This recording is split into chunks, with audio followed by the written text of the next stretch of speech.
Welcome back to another episode of What It's Really Like to Be an Entrepreneur. I'm Vincent Lanci, speaker and author of the book Left for Dead, A Story of Redemption. Want to know what it's really like to be an entrepreneur? Well, you came to the right place. Whether you're already an entrepreneur, are looking to start your journey tomorrow, or just someone who needs a little extra motivation to get through the day, this is the perfect podcast for you. This is the place where you will learn exactly what it's like in the world of entrepreneurship and hear authentic stories of entrepreneurs grinding on each episode. My goal for this podcast is to help you realize that giving up is never an option. If you missed the last episode, be sure to download it after you tune in today. Before I introduce my guest, I'll share another entrepreneurial story to inspire you all. Today, I'll introduce the entrepreneurial journey of Mary Beth Highland. Mary Beth Highland is the founder of Spark Vision, which is a company that concentrates on workplace environments and workplace cultures. She built her company in what she described as hard-won survival skills. I found out how she leveraged an incredibly challenging childhood to delve deeper into learning how to work with people with different personalities and human dynamics. Here are some quotes that are really powerful from the story. I was abused by my father and manipulated to not speak to anyone about it. In order to get through that situation, I had to morph who I was to accommodate my father's unpredictable moods. I learned what to say, how to act, and what to do to get him in a good mood to avoid getting hurt. It's a part of me that I always hid and frankly was ashamed of.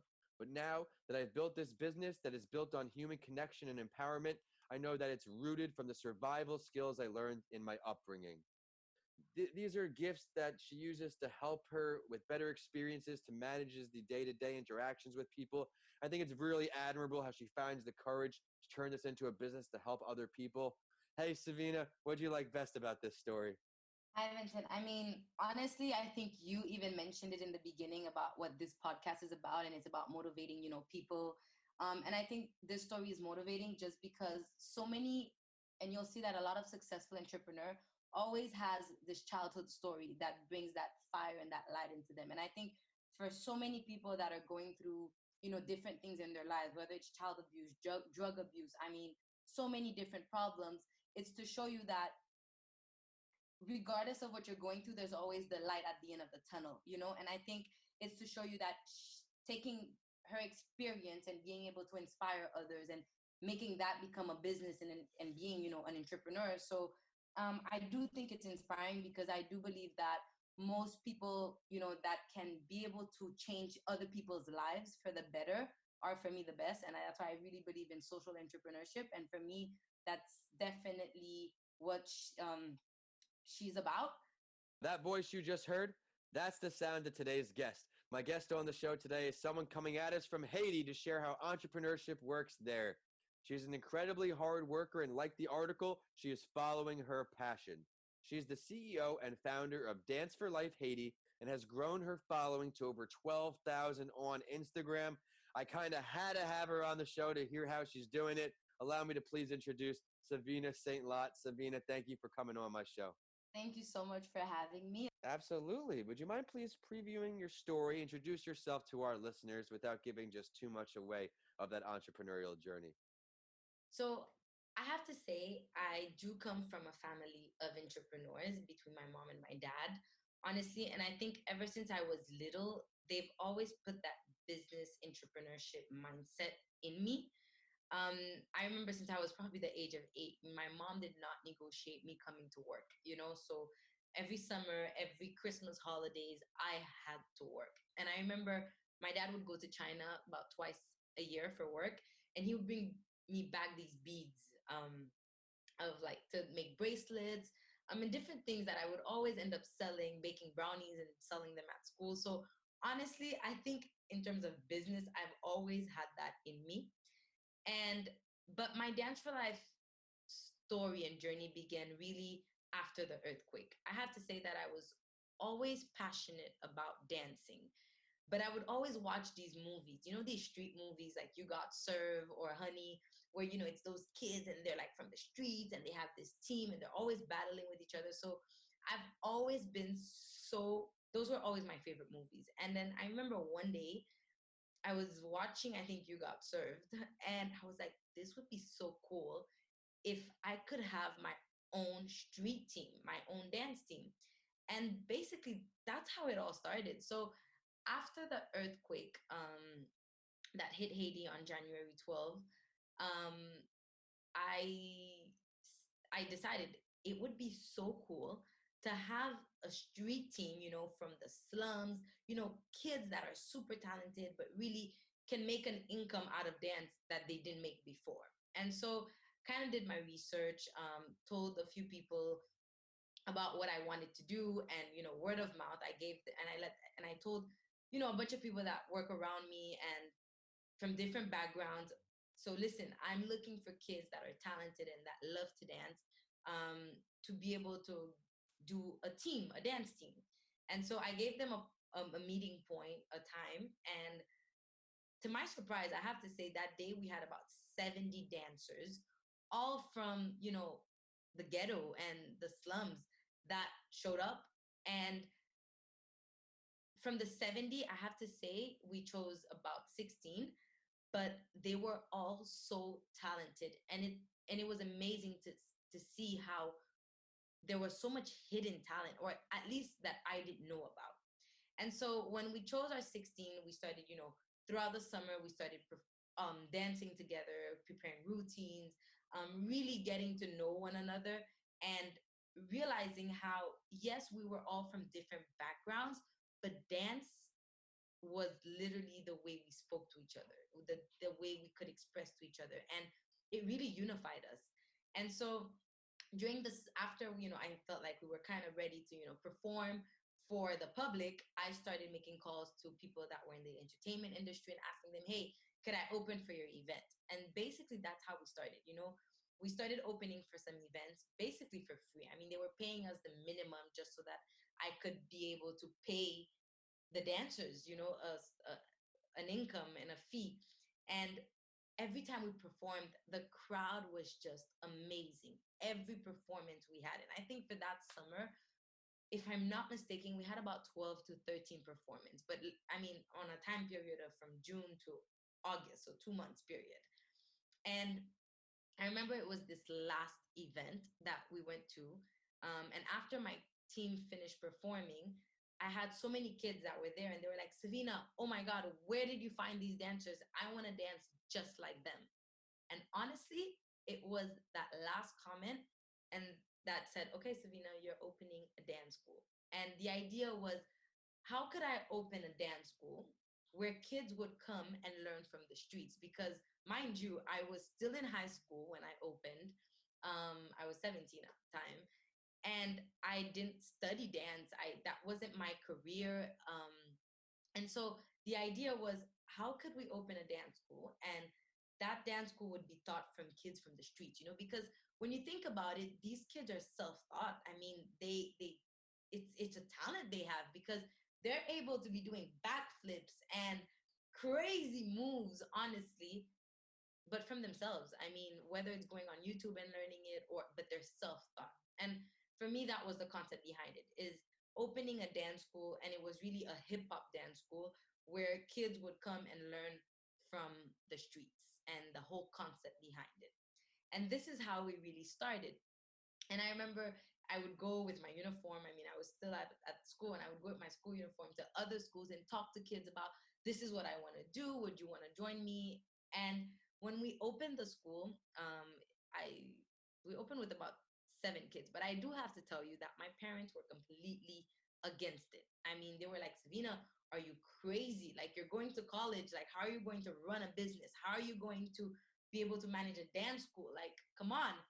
And I don't know, it's just that fire inside of me, that passion was much more than all the obstacles that, I mean, I guess they foreseen for me or they saw for me. And that was it for me, So my mom had this space, this small place. It had 2 rooms, no office. It was literally just 2 blank rooms. And when I asked her for it, she was like, Savina, there's no way. And so I told her, Mom, I'm just asking you for 6 months. And if I can't make this work, you take it away from me. And so that was basically the deal we made. And when I opened, we opened with about 7 kids. So mind you, I opened with 7 kids.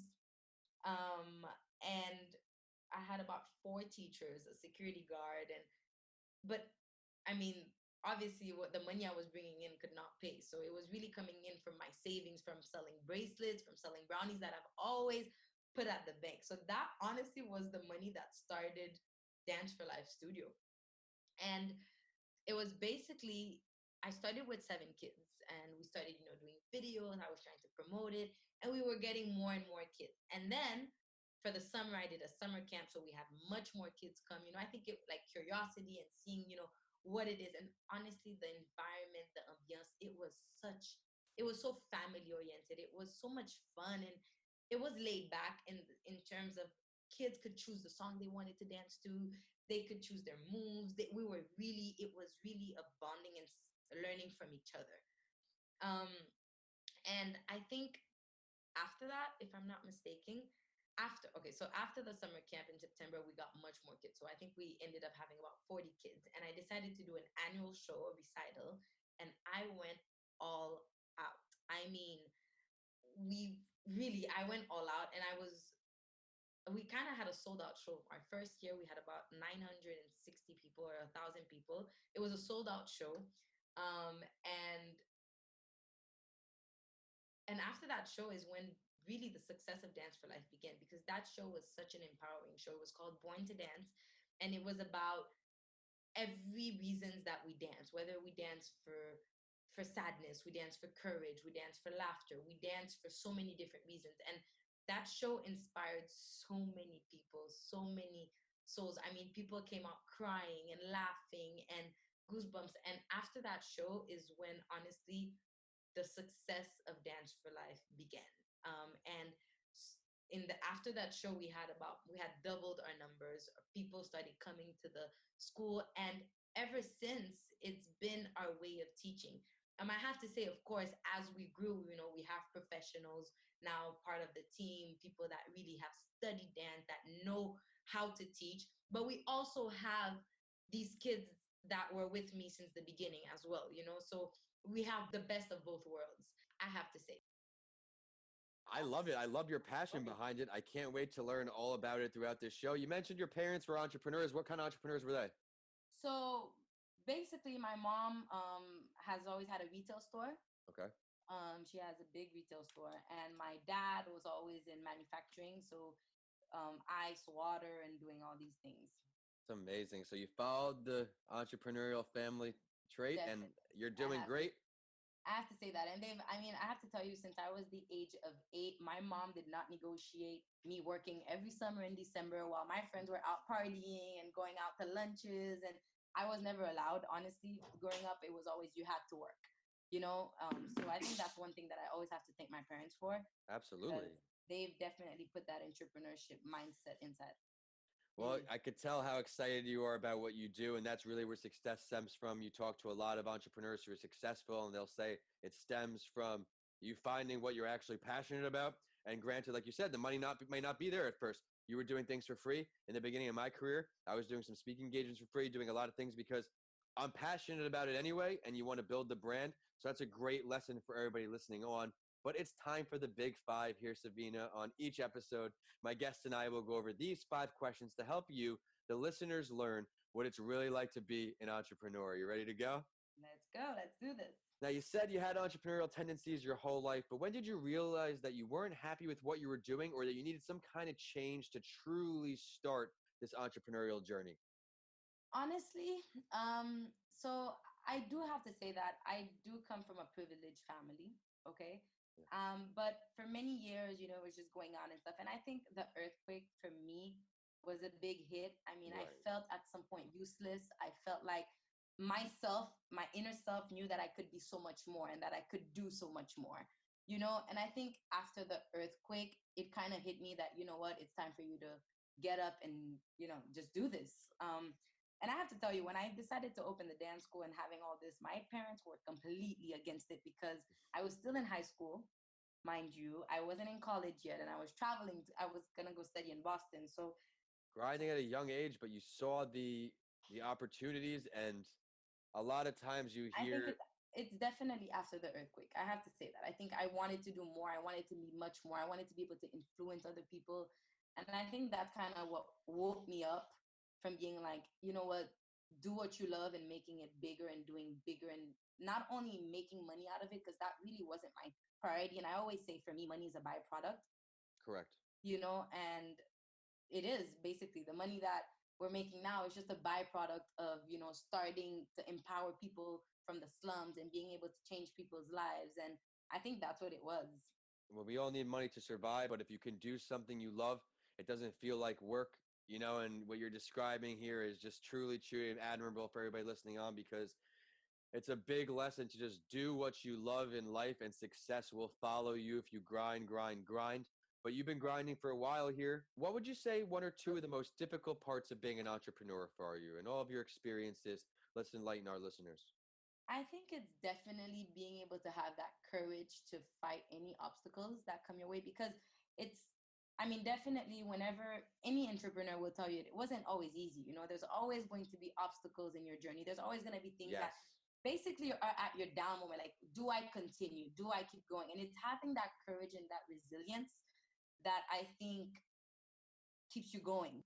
Resilient, it's very important, because a lot of times you're going to get knocked down. In fact, most of the time it's not going to go your way, and you have to reinvent yourself and pivot to get to that point you want to be. But other than resilience, what else do you find challenging for you on this entrepreneurial path?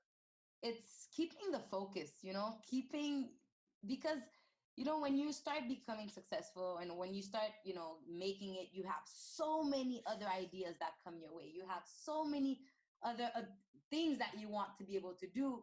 And so it's trying to keep focus on that same goal, that same vision that you have planned. And I think it's very important for whenever you start an entrepreneurial business or anything, you have to stick to the same vision. Obviously, there are going to be tweaks in there and then, but you have to have that same goal, because it's so easy to get caught up in the momentum and, getting so many opportunities left and right, and that you could lose focus. And losing focus is the worst thing, that it's your biggest enemy, because then you kind of try to jump into so many different things and then you're not doing one thing right. And You're I think doing that right. definitely is one thing that I have to say is challenging, because through my journey, I've had so many opportunities come my way, and it's kind of like which ones to take, which one will follow my vision, which one will make me attain where I wanted to go from day one, basically. You couldn't be more right. There was a point in my life when, money wasn't being generated with this business, my entrepreneurship activities, but I was doing real estate and financial advising and speaking and writing, and it was just distracting me from going all in on my dream. So it was definitely a lesson learned for me. But what is one of your greatest failures or lessons learned here, Savina? And what did it To teach be you? to be honest with you, that was my biggest failure. Just the same challenge was also my failure, because as I was building Dance for Life Haiti, and like I said, I've had so many opportunities come my way. A lot of, and so at some point, I kind of lost focus on what my vision Yeah. truly was, and getting into other things. And it kind of made me realize that I would never be able to be successful if I didn't self-discipline myself, if I didn't keep my eye on the ball, on the goal. So I think that has been one of my biggest failure at some point, is basically, getting caught up in the momentum and the hype and trying to do 5,000 things at the same time, without realizing that, hey, it's time for you to focus on that one thing, that's your foundation. I know you mentioned that the natural disaster was kind of the turning point for your entrepreneurial endeavors, but when did you really start to make it the primary focus of your business? When did you stop with all the distractions and really focus just on this? Please paint the picture for our listeners. I think keeping focus was, yes, my biggest challenge, but at some point it was also a big failure for me, because as Dance for Life was growing and, we expanded, we moved to a much bigger place and so on, I I got caught up. So and what I mean by that, it's kind of like I wanted to start other projects. And when you start other projects, you kind of lose focus on what's working and trying to make it grow. And I think at some point that's kind of what happened. It's basically me trying to start other things and trying to do other projects while the school wasn't self-sustainable yet, in terms of it needed my presence. It needed me there to be able to grow to its to the max that it can. So I think that was at some point, and I have to say that I caught on pretty fast, because I realized that the school needed me. The school needed my presence to be there. And I have to say that if I think if I hadn't, caught on to saying, okay, Savina, yes, you want to work on 10,000 projects, but this is your priority, the school would have probably gone down, So I think that I can't say it was really a failure where, I mean, because of it, the school went down, because it didn't. And like I say, I caught on pretty fast, but it was definitely a challenge for me. And I think it definitely was a wake up call for me too, that, hey, look at the difference within a month period, with you being so present at dance and with you not being present. Again, you're doing amazing service for everybody listening on because of the lessons you're providing. Being able to pivot and transition is so important, because that's how you don't sink. A lot of statistics are out there how so many startups don't even get past year one, because what works well for some moment of time can't last forever. Nothing lasts forever. It will go stale. Of course. But if you could choose to have a conversation to continue learn as an entrepreneur from another entrepreneur, either dead or alive, who would it be? Oh my God, I have so many people. I have to say, between Beyonce, Oprah, all of these, I think I would say Oprah, definitely. I do believe in changing people's lives, and I do believe in empowering other people. I do believe that Love it. Yes. your experience can change somebody else's life, what you go through, and sharing it and being able to be present for someone else and connecting with that person, I think is so important. I think Oprah has been somebody that I admire, because she's empowered so many women, coming from her story, with her story, and Yes. also becoming, I mean, she's a businesswoman behind it all, So I think that's definitely somebody that I would want to talk to and be able to, obviously that's who I idolize, I think. Now, where would this meeting be? If you had a chance to sit down with Oprah, paint that picture for us. Where would you want it to happen? In her living room, just having a coffee and just talking. I seriously, like, just casual talk, knowing that it's my friend I'm talking to. I love it. I love it. But let's look into the future here. Savina, you have a lot going on with your business. Let's look 1 year and 5 years. Where do you see yourself in all of your entrepreneurial endeavors 1 year from today? Before I answer that question, there's one thing that I think you guys should know. So about 2.5, 3 years ago, we opened a youth center called the Next GenerHaitian Center. And basically, it's a center where there's all sorts of activities for the youth, for the kids. So we have a tutoring center, we have different programs like theater, etiquette, karate, and the dance school, of course. So basically, the idea was to have a one-stop shop where kids come, they do their homework, they get to do different activities, and then they're done for the day. So I think in the next year or so, it's being able to expand the youth center, so that we can offer much more programs, much more activities for kids from the age of 3 years old to 18 years old. So that's definitely, I think, my 1 year goal, is to be able to give much more, to grow the youth center in itself, and to be able to give more to our kids, to our youth. I love the vision. I love the passion. What expands in 5 years' time? What are we seeing from Savina? So in 5 years, I really would like to take our concept and being able to go international. So I'm very passionate. Yes, I am passionate about dancing, but I think I'm much more passionate about impacting and being able to influence others, and especially the youth, and being able to see the change that what we do, whether it's teaching dancing, whether it's teaching etiquette, whether it's whatever we have part of a program, and how it's changing kids' life and how it's impacting them for the better.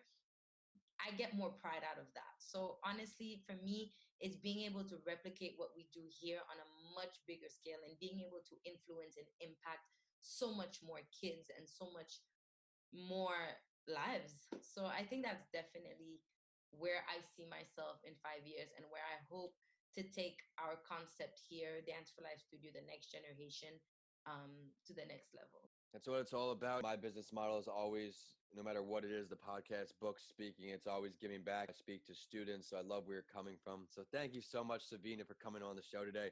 I know our Thank you listeners for are going having to me, Vincent. Oh, absolutely. I know our listeners are going to see all the value in your show today.